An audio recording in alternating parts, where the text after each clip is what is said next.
Hello everyone and welcome back to part 2 of a replay between Liquid Red and Wacomm here on the steps of. We're going to go ahead and unpause the game as we now see a Nidus worker unloading all these Zerglings and these Banelings trying to make their way over. Marines simply just hiding out over here, and we also see some Marines coming in this section over here. So Zerglings now going to simply just try to come in. Banelings unable to get any splash damage. They're able to take down some of those Marines, take down that bunker, but with a planetary fortress we'll be able to finish off this Nidus worm here.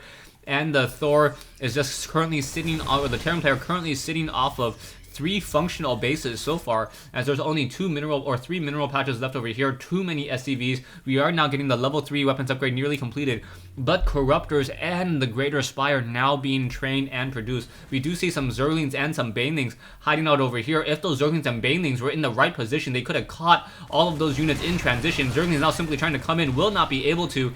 And now this map is completely divided east versus west in this matchup so far, as these Marines are now trying to pull back. Banelings are now simply going to be able to run in and just melt this whole entire army very, very easily there, and down it goes.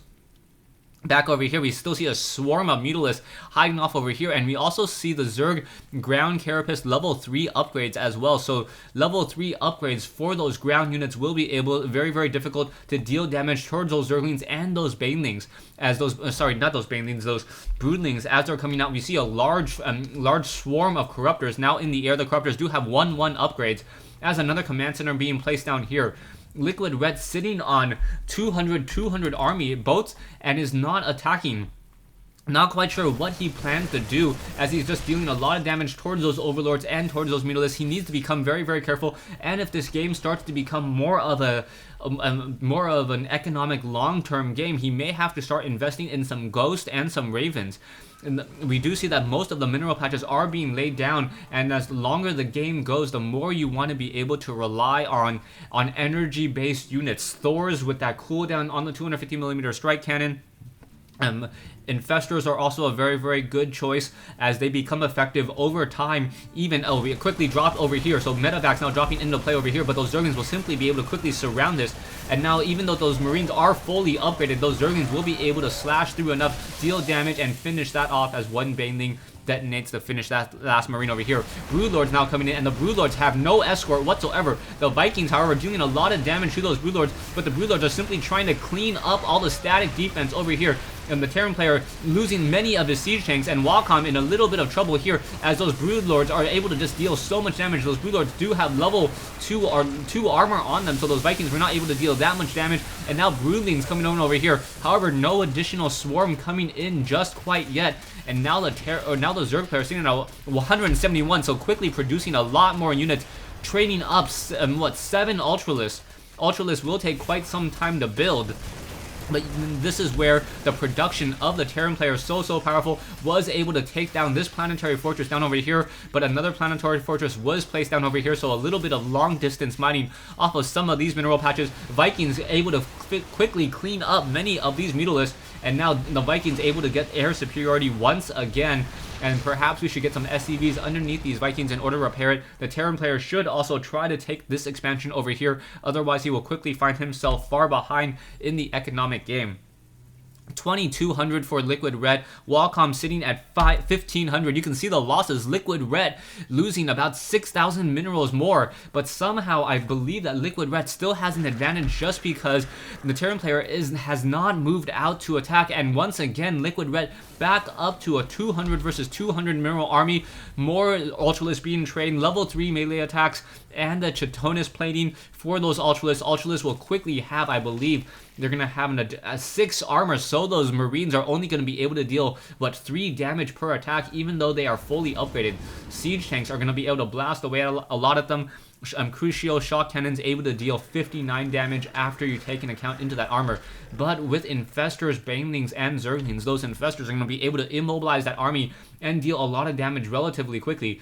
I'll move these Ultralisks. The Ultralisks do not have creep down over here, so that is going to be a little bit of a problem, as they're going to probably get choked up into this location here. Siege tanks now trying to blast away. Ultralisks choking themselves up over here, as Banelings are now coming in as well. Banelings going to simply roll into this location and deal a lot of damage towards these Marauders and these Marines. Marines trying to run run back over here. Ultralisk continue to just move around, and massive amounts of damage coming in, and gonna once again take down this planetary fortress as infested Terrans are gonna be able to finish off many of these Vikings in the air. The fungal growth doing a lot of damage as well. Ultralisk trying to move in, and once again a very, very nice fungal growth immobilizing all of those Marines. Marines trying to fight back against those Ultralisks, but the Carapace upgrade simply able to absorb so much of that Marine damage.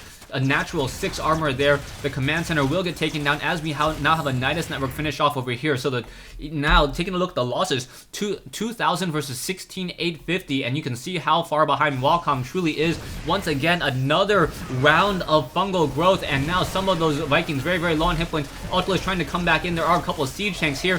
Infestors over here trying to run away. Will they be able to? Infestors are very, very expensive units, as more Ultralisk still being trained. Ultralisk hanging around back over here. One Ultralisk trying to make its way, quickly getting taken down. More Ultralisk coming in. However, those Ultralisk not being microed by Liquid Red, and down they go.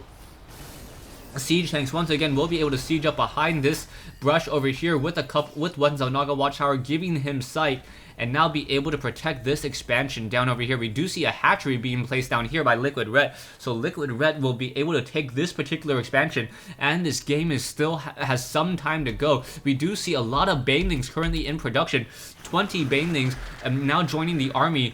2 Ultralisks also in production as well. Army-wise, you can see 200 mineral army for Liquid Red versus the 200 food army for Liquid Red versus 124, 3,600 on both sides. And now things are not looking good. Liquid Red simply just be able to out-macro his opponent during much of this game. Siege tanks trying to blast away. However, Ultralisk quickly trying to come in as well. Zerglians is now simply going to be able to swarm in and now deal a lot of damage towards these units. Siege tanks continue to blast apart, and now coming in from the backside too. Infestors, however, do not have Neural Parasite, unable to grab control of any of those stores. Down go a couple of those Infestors. Infestors now getting some fungal growth as well. Thor's now trying to deal damage. Siege tanks coming out of those factories, not even engaging back over here, and down they go some more. So down goes another siege tank. Ultralisk continue to try to deal damage, chasing after one Thor, but the planetary fortress able to finish off much of that. Infestors now coming in, also getting some fungal growth as well. Ultralisk trying to finish off the rest of this.